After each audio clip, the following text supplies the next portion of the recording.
dear colleagues and my dear students.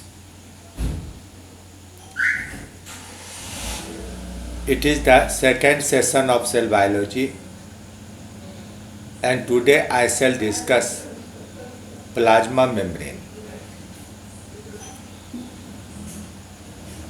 Here I would like to suggest my students not to take any topic lightly, but especially don't take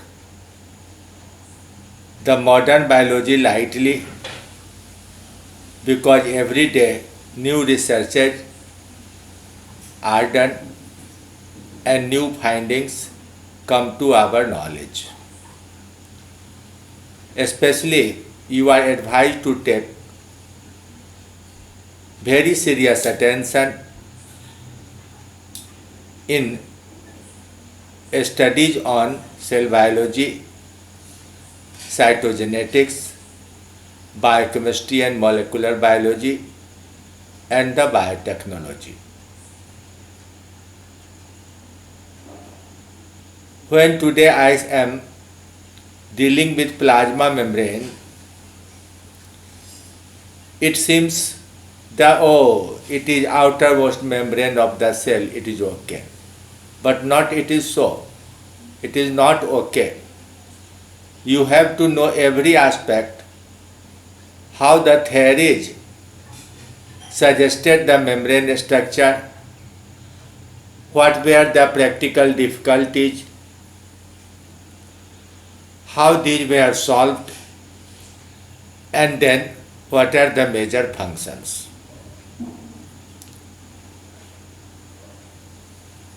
Major functions, I mean, when you will go through chapters in higher study, you will find that plasma membrane makes relation with outer environment, and every response of the cell to the outer environment is via this cell membrane or plasma membrane. Even if a virus or bacteria attacks your cell, produce antigens, their effects are via cell membrane or the plasma membrane. Existence of a cell without membrane is not possible, because at least a boundary is essential to enclose the cytoplasm within cell. The surface membrane is variously known as plasma lemma by Plover 1931 or plasma membrane by 1975. Earlier it was called cell membrane by Nageli in the late 1890s. Then why the term cell membrane is not used here? The term cell membrane can be used even for the intracellular membranes, but plasma membrane or the plasma lemma is the term exclusively used for the surface membrane. The term plasma denotes the nature of membrane that is made of a quasi-fluid or the semi-fluid substance or the plasma. Sometimes it may be derived from the upper layer of protoplasm also. Now come to the experimental aspect of the discoveries related to plasma membrane structure and its function. Overton in 1903 isolated mammalian RBC and analyzed the chemical nature. He was a man of chemistry. He came to know from his biologist friends that the RBC does not contain a nucleus and mitochondria in case of mammals, At that time, he had no knowledge about the other intracellular membrane bound organs, that is about the ER, endoplasmic reticulum, Golgi complex and lysosome, etc. So he thought that if RBC has no nucleus, it means no nuclear membrane, no mitochondria, so no intracellular membrane, and therefore he separated the membrane of RBC and studied its chemical nature. He found presence of phospholipids and protein in sufficient amount along with a little amount of steroids and oligosaccharides. The lipid is mainly phospholipid that has amphipathic behavior towards water.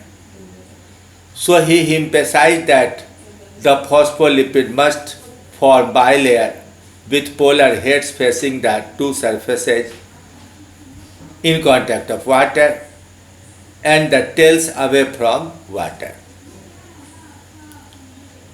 Here I would like to give a greater detail about the phospholipid molecule.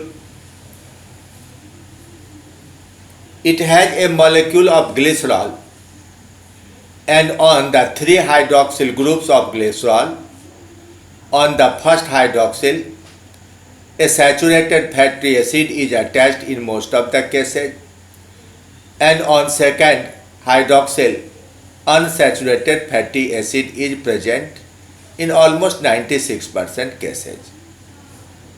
On the third hydroxyl, a phosphate is present.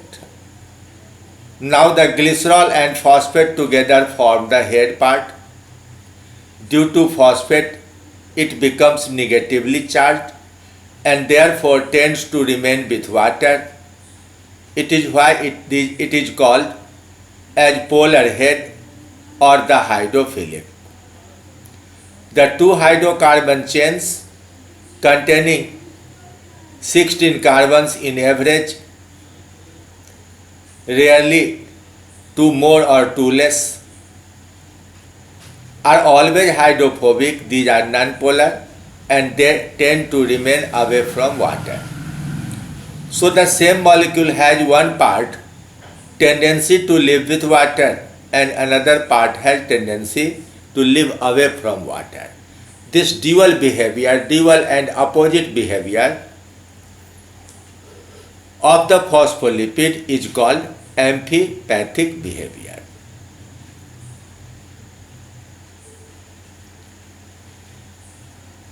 Outside the cell there is extracellular fluid except your surface of skin, and inside there is protoplasm, so water is present in both the sides.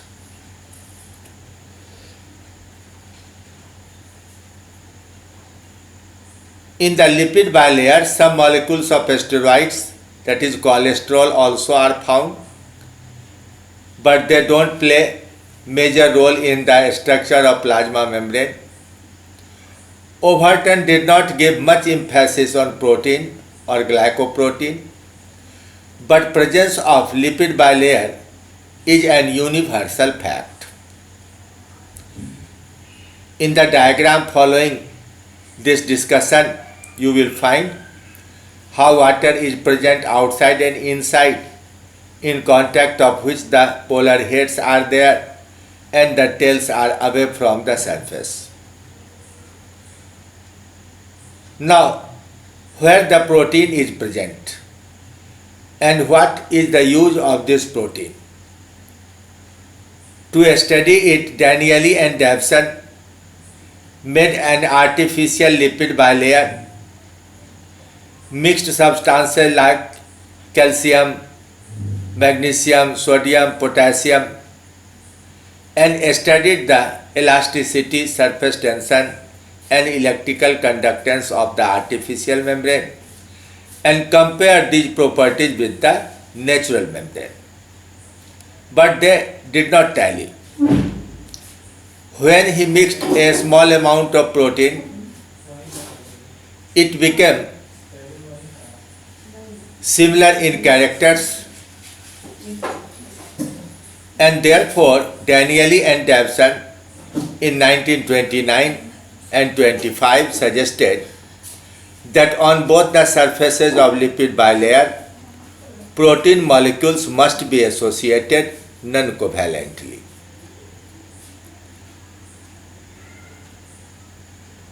Now,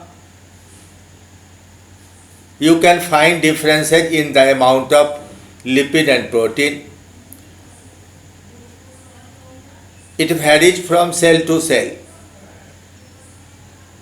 In nerve myelin of human, 20% protein and 79% lipid is present.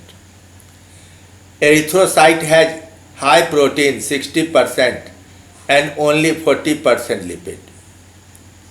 In the rat muscles, 65%, and in liver, 60%, mitochondria, 70% proteins are there.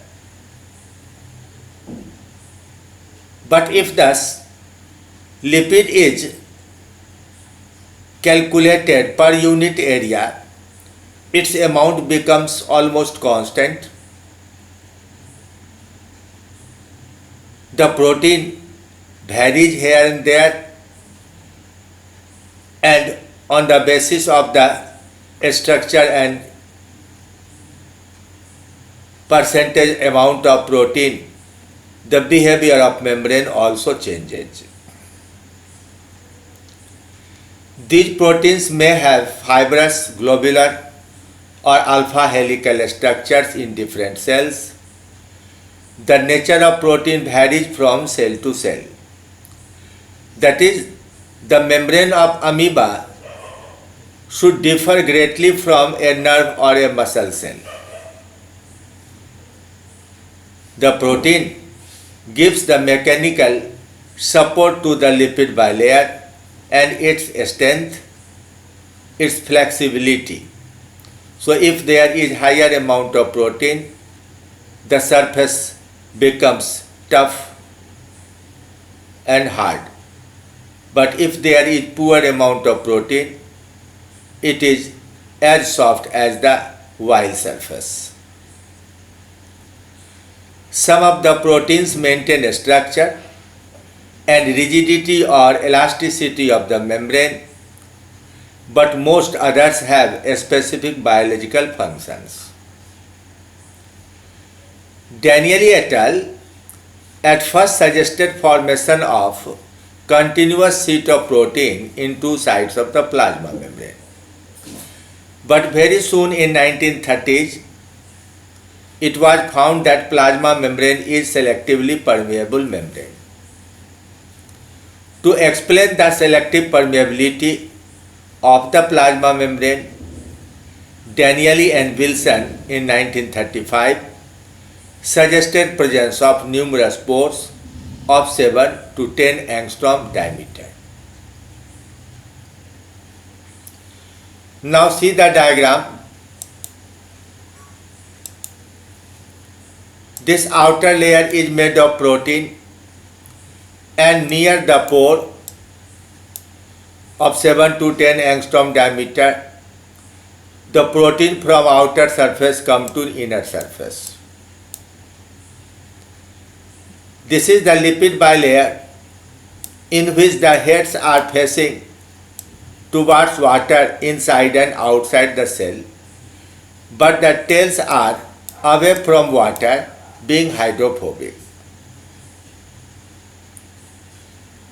This bilamellar model was given by Danieli and Wilson in 1936. The small molecules like water, carbon dioxide, oxygen, ammonia, potassium, bicarbonate and chloride ions can pass through the membrane by simple diffusion. But sodium ion, phosphate ion and organic compounds with 3 or more carbon atoms cannot. Because of this difference in permeability, For some substance, the membrane is freely permeable, but for another, it is impermeable. This differential property is called selective permeability. Therefore, most organic acids, amino acids, and sugars cannot enter into the cell by simple diffusion.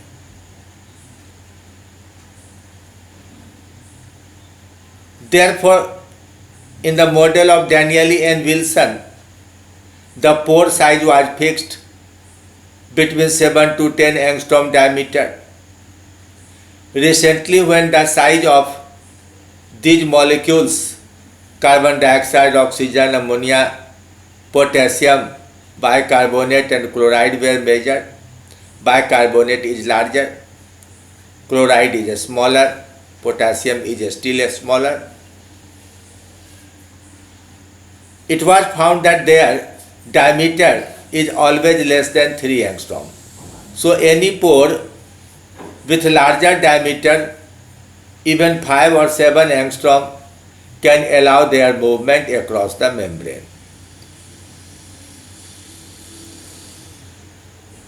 Now it was just a theoretical discussion. No one had seen the plasma membrane actually. But after electron microscope was invented and marketed, Robertson studied the membrane of RBC host cells as well as many other cells, and he found that there are two dark bands in two sides of a light band. The dark band represents glycerol phosphate head associated with protein, and the light band represents the hydrophobic tail of two layers of phospholipid. So it was first direct evidence that the bilamellar model of Danieli et al. Was true, and there is protein, lipid bilayer, and then again protein, these three layers in cell membranes, not only the plasma membrane but also in the intracellular membrane. He used the term unit membrane because this structure is true for all the cell membranes, whether it is a complex membrane like that of mitochondria and plastids or nuclear membrane, or a simple membrane of smooth endoplasmic reticulum, Golgi complex or lysosome. He found the average thickness 75 angstrom in most of them,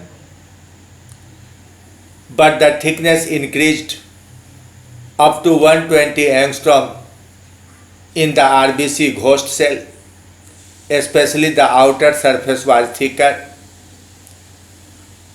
On chemical examination, he found that there are some extra chains of oligosaccharides attached to the protein on the outer surface, and these extra chains were called glycocalyx.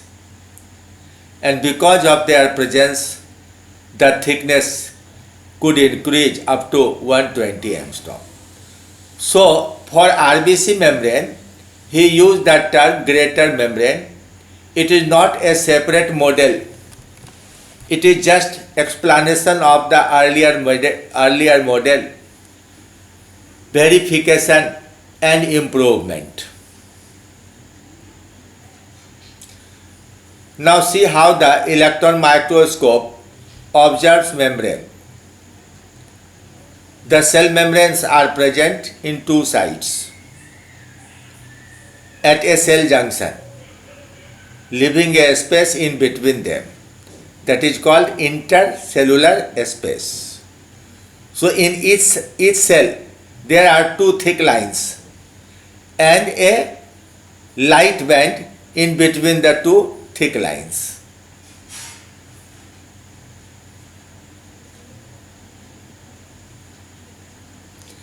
The model was given like this: the inner layer of lipid, the outer layer of lipid, the inner layer of protein, outer layer of protein, and on the protein these are the oligosaccharide chains forming glycocalyx.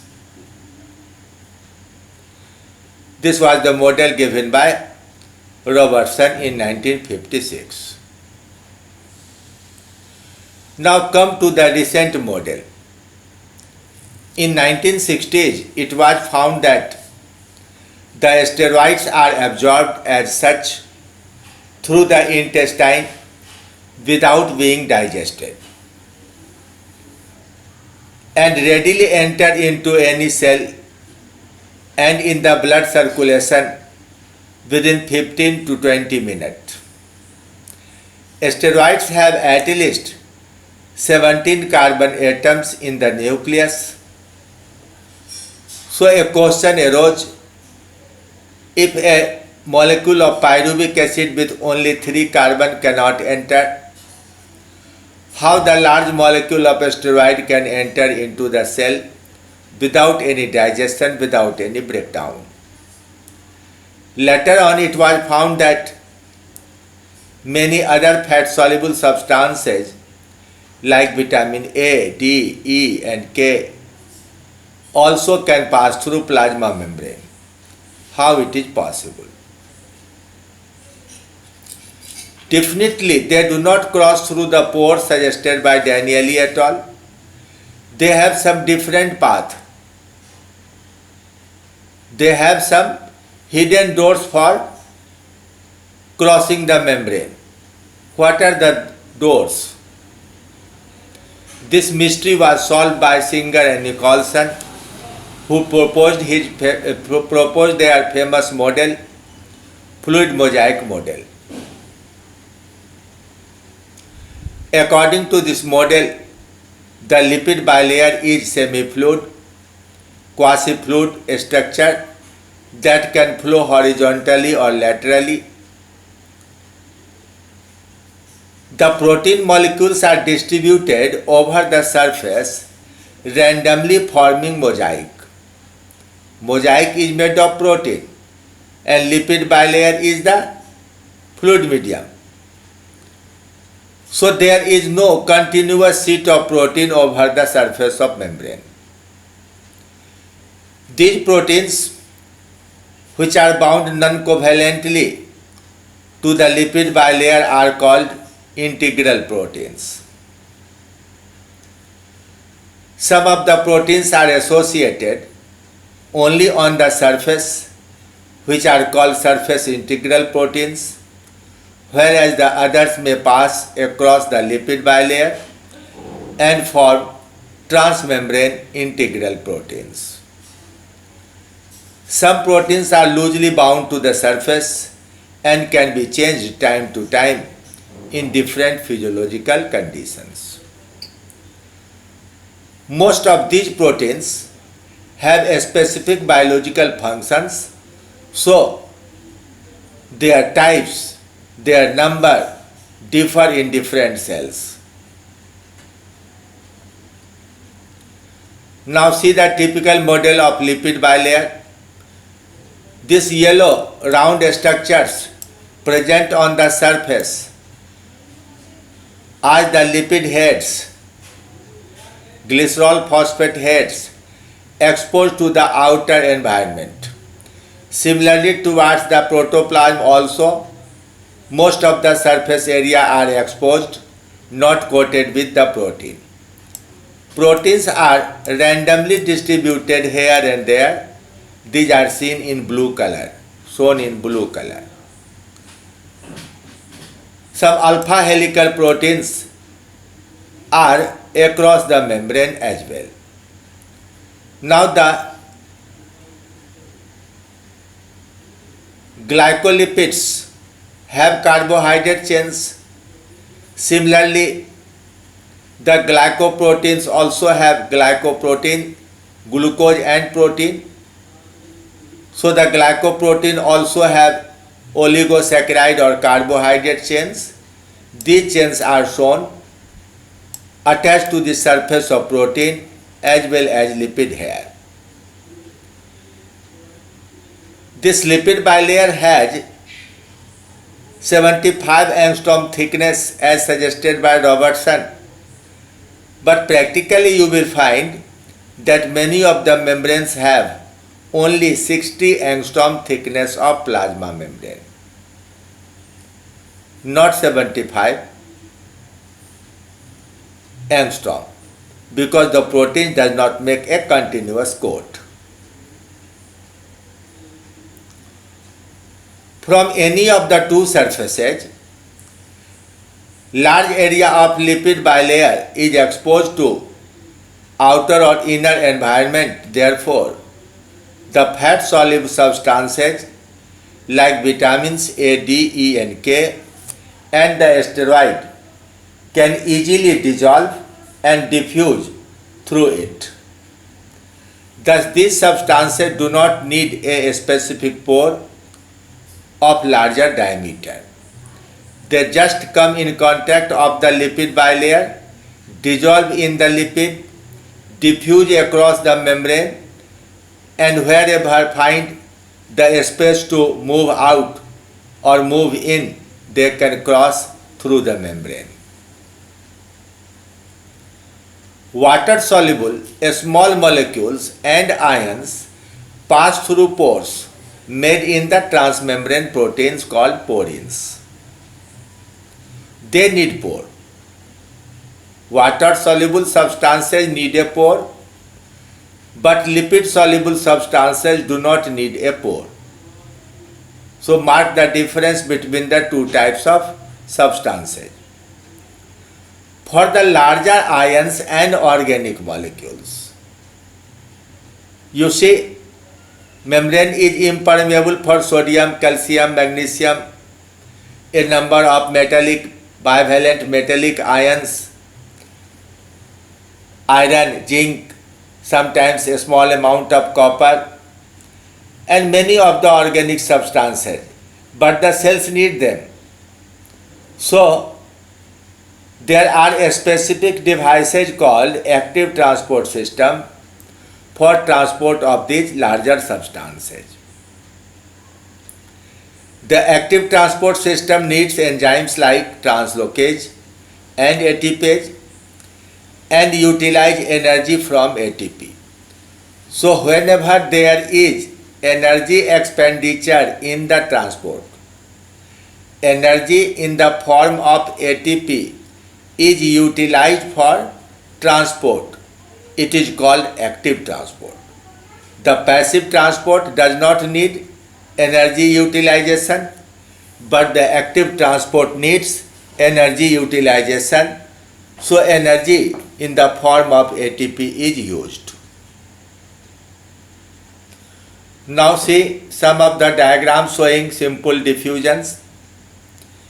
In the first case, molecules are very small, so they can pass readily. This may be ammonia or oxygen, carbon dioxide. In another diagram, you see non-specific transporter, a pore through membrane surrounded by protein. Why these are non-specific? Because any smaller molecule can pass across them, so it is non-specific. But there are certain transporter systems specific for a specific molecule, for substances like sodium or potassium or glucose, etc. So it is called facilitated diffusion through a specific transporter. Facilitated means someone is helping in transportation. But again, expenditure of energy is not known. The fourth diagram shows aquaporin. It helps in osmosis through the lipid bilayer, and aquaporin, that is the water soluble substances, move across the pore. These are special proteins, transmembrane proteins that help in passive transport. Now see the active transport. There are a special transporter device through which the substances are carried inward, and for their function ATP is utilized. In this case, 2 ATP is being hydrolyzed into 2 ADP and 2 phosphate. That means at least 75 kilocalories energy per mole is utilized in this case. So this is the summarized way. Simple diffusion does not need a protein. Facilitated diffusion or transport needs a specific or non-specific protein, and the active transport needs translocase and ATPase enzyme. Expenditure of ATP is needed for their translocation. So it is active transport.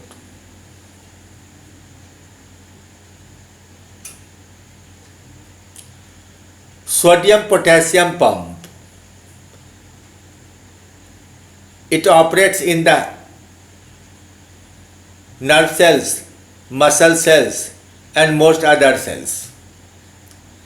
A critical protein found in the membrane of all animal cells that functions in the active transport of sodium and potassium ions across the cell membrane. Again, against their concentration gradients. In animal cells, this sodium potassium maintains the osmotic pressure of the cell cytoplasm as well as the extracellular fluid. For each ATP, the statement is underlined because in NEET examination it is very commonly asked. For each ATP, the pump breaks down, 2 potassium ions are transported into the cell and 3 sodium ions are transported out of the cell. So for 3 sodium ions, 2 potassium ions are exchanged.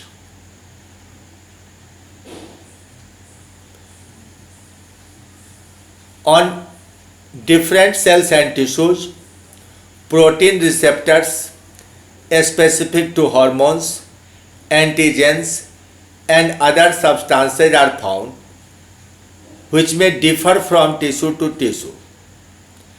The response of different tissues to different hormones is because of them. For example, the hormone TSH acts on thyroid gland and ACTH on adrenal cortex, though both these hormones are carried to both these tissues equally by blood. So why TSH acts only on the thyroid and why ACTH acts only on the adrenal cortex? It is because on the cell surface of thyroid epithelial cells, TSH receptors are there, and on the surface of adrenal cortical cells, ACTH receptors are there. So these are the receptors due to which a hormone acts on the target organ, target tissue. The ova of fishes become fertilized by sperms of same species. Though in water, sperms of different species of fishes and amphibians also are present. Why? Why there is no cross fertilization between two species? Why there is no hybrid species formed every time in nature? It is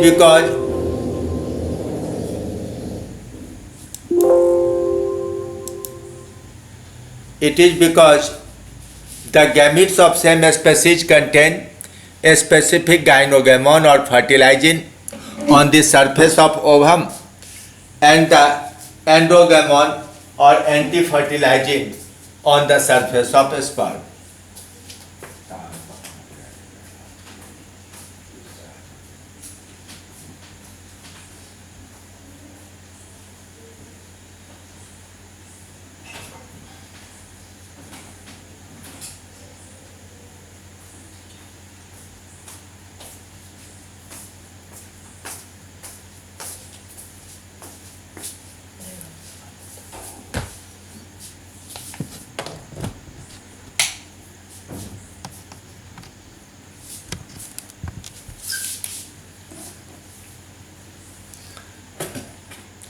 So, because of the interaction between fertilizing and anti-fertilizing present on the surface of ovum and sperm, this species-specific interaction is made during fertilization, and there is always fertilization between same species. It will be discussed again when in class 12 we will study fertilization in the animals. On the surface of sensory cells, there are molecules sensitive to the physical and chemical stimuli and convert the stimulus into electrical impulse by the process called transduction. In your nostrils, there are chemical receptors. They receive the volatile chemicals born in air.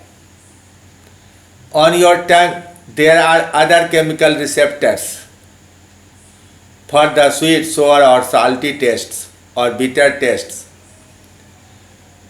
They detect the nature of water-soluble chemicals. But opposite is not possible. Volatile chemicals cannot be detected by the tongue, and water-soluble chemicals are not detected by your nostrils. Similarly, there are light receptors, there are heat receptors, there are pressure receptors. So this sensitivity of the cell depends on the structure of the surface membrane, especially the type of protein associated with the surface. And these external stimuli, the chemical or physical factors, are when carried into cell, they cause formation of the electrical waves, that is electrical impulse, and the impulse is carried away by the nerve cells. The surface of nerve cells, electrical potential is depolarized and repolarized to cause electrical conduction of the transformation of the information. Normally on the upper surface of the nerve membrane there is positive charge, and on the inner surface negative charge. When it is stimulated, the polarity is altered. Positive moves into the cell and negative out of cell. But in nanoseconds, the charge is repolarized. So there is depolarization and repolarization on the surface membrane, causing electrical conduction of the information. Now there is a method of bulk transport, that is transport of large amount of substances, larger substances. One process is called exocytosis. The secretory granules present in the endocrine cells, zymogen granules present in the digestive gland cells. There are many secretory vesicles and lysosomes inside the cell. These are mostly formed from the surface of Golgi complex. They come to the surface, fuse with the plasma membrane, and discharge substances out of the cell, so it is called exocytosis. Just oppositely, in amoeba, in many other protozoa, food vacuole is made by formation of pseudopodial cup or the food cup, and then the food cup breaks to form food vacuole. The substances come within the cell. The WBC, monocyte and neutrophil, also do the same activity. Now inside the cell, these food materials are digested with the help of lysosomal enzymes and sometimes peroxidase enzyme.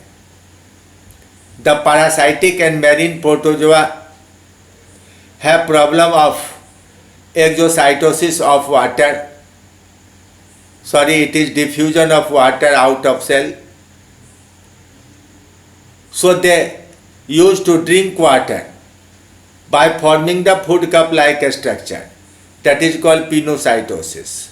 So these are the two processes involved in bulk transport. You can see how transport vesicle move to the surface and substance are released out of cell. This is exocytosis. And similarly, a food vacuole is formed with the help of pseudopodia, and the substances are taken into the cell by endocytosis. When it is filled with water, it is pinocytosis, or drinking of water by the cell. The same is shown phagocytosis, feeding upon the larger molecule. Pinocytosis, drinking of water, not the food. And sometimes there are some receptor molecules to which the external substances become bound and come into the vacuole. These vacuoles, clathrin is a protein that is normally found on the inner surface of such vacuole. In intestine, the plasma membrane forms finger-like folds, forming microvilli or brush border to absorb maximum amount of the digested food material. Because of such foldings, the surface area increases and the rate of absorption is proportional to the surface area. When an epithelium is formed, the plasma membrane modifies variously to form tight junctions, gap junctions, interdigitations and desmosomes, etc. This is the brush border or microvilli. In desmosome, also known as macula adherens, desmin protein fibers or the keratin fibers are used to form a dense plaque on the cytoplasmic surface of the membrane, and then Cotherin molecules anchor the cytoplasmic plaque, extending through the membrane and binding strongly to catherins coming through the membrane of the adjacent cell. Another junction is adherens junction. In this case, actin filaments, another type of protein filaments, make their attachment. Similar to desmosome, their transmembrane anchors are composed of catherins. In those that anchor to the other cells, and integrin in those that anchor to the extracellular matrix. There is considerable morphological diversity among adherens junction. Those that tie cell to one another are seen as isolated streak or spots or as bands that completely encircle the cell. The band types of adherence junction is associated with bundles of actin filaments and also encircle the cell just below the plasma membrane. The actin filaments that tie into adherence junction are contractile protein fibers, and in addition to providing an anchoring surface, adherence junction participate in folding and bending of the epithelial cell sheet, epithelial cell surface. There are communicating or gap junctions that allow for direct chemical communication between adjacent cells through diffusion without contact with the extracellular fluid. This is possible due to 6 connexin protein. Mark the spelling. Here X is used. Connexin proteins interacting to form a cylinder with a pore in the center called connection. Here also in place of CTION, the spelling is XON. Connexin and connection. The connection complex stretches across the cell membrane, and when two adjacent cells connection interact, they form a complete gap junction channel. You can see them in the diagram. Here is the gap junction and two fine channels are shown through which the molecules can be exchanged. This is the desmosome and adherence junction. This is the tight junction where there will be no gap in between two cells and the plasma membranes will fuse together with the help of glycoproteins. See the photograph. Zona occludens, that is tight junction. Zona adherens and macula adherens, that is desmosome. This is electron micrograph showing the structure that was shown earlier in the diagram. No gap junction is shown in this particular one specific photograph. There are cell surface receptors. These receptors are protein molecules of different types on the cell surfaces, and these are specific to different peptide hormones and antigens. I have already discussed it, that TSH has action over only thyroid gland because TSH receptors are there. ACTH acts on the adrenal cortex because adrenal cortical cells have receptor for ACTH. A part of the protein molecule protruded outside the cell act as receptor. Receptors are complex molecules. These are transmembrane molecules. The outer part that comes out of the cell surface acts as receptor. And as soon as the hormone binds at the receptor, a conformational changes occur at the part of the protein inside the cell. So inner part is activated. The inner part acts as enzyme kinase that promotes phosphorylation of several other molecules inside the cell. Tyrosine kinase is one of such enzymes. Most of the peptide hormones as well as catecholamine activate the enzyme adenylyl cyclase that produces the second messenger cyclic AMP. Inside cytoplasm, cyclic AMP binds to another enzyme, cyclic AMP dependent kinase known as protein kinase A The latter binds to cyclic AMP receptor element binding protein. Cyclic AMP receptor element binding protein that finally activates the gene to start transcription. So the hormone comes to the cell surface, and from the inner surface of the cell, second messenger is produced that moves into the cell with or without help of another receptor and activate the gene to initiate a new function. There are many receptors that activate GTP binding protein, G protein, which are made of three peptides, alpha, beta and gamma peptides. The gamma peptides are released and they activate the enzyme guanylyl cyclase to release cyclic GMP.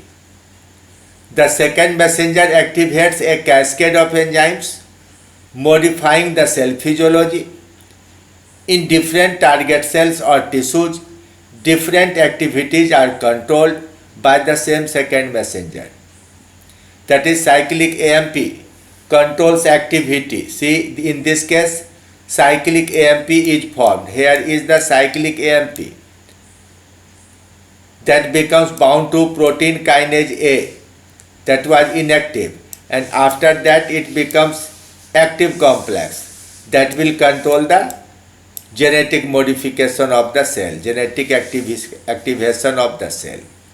In this case, the complex molecule acts as a receptor. It activates the G protein associated with cell membrane, and the gamma peptide is released. This small gamma peptide is released. This peptide initiates formation of the cyclic GMP, the intracellular second messenger. Nerve conduction. I have already discussed. On the surface of nerve membrane there is a positive charge due to high concentration of sodium ions outside. When the membrane is activated, the surface is depolarized within nanoseconds and repolarized.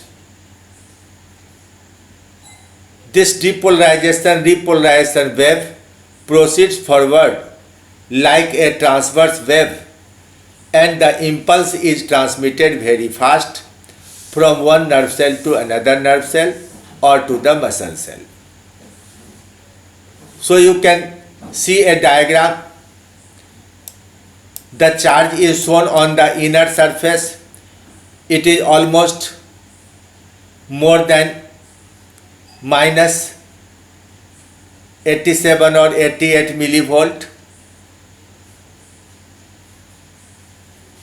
When the membrane is activated, depolarization occurs, negative comes outward and positive inwards, and therefore the potential difference rises. But again there is repolarization and the positive outside and negative inside is restored.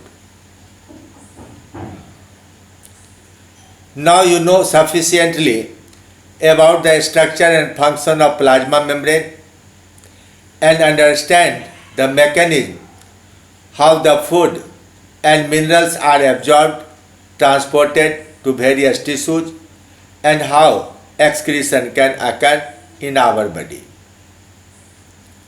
In the next session, we shall discuss endomembranous system, that is endoplasmic reticulum, Golgi complex and lysosome.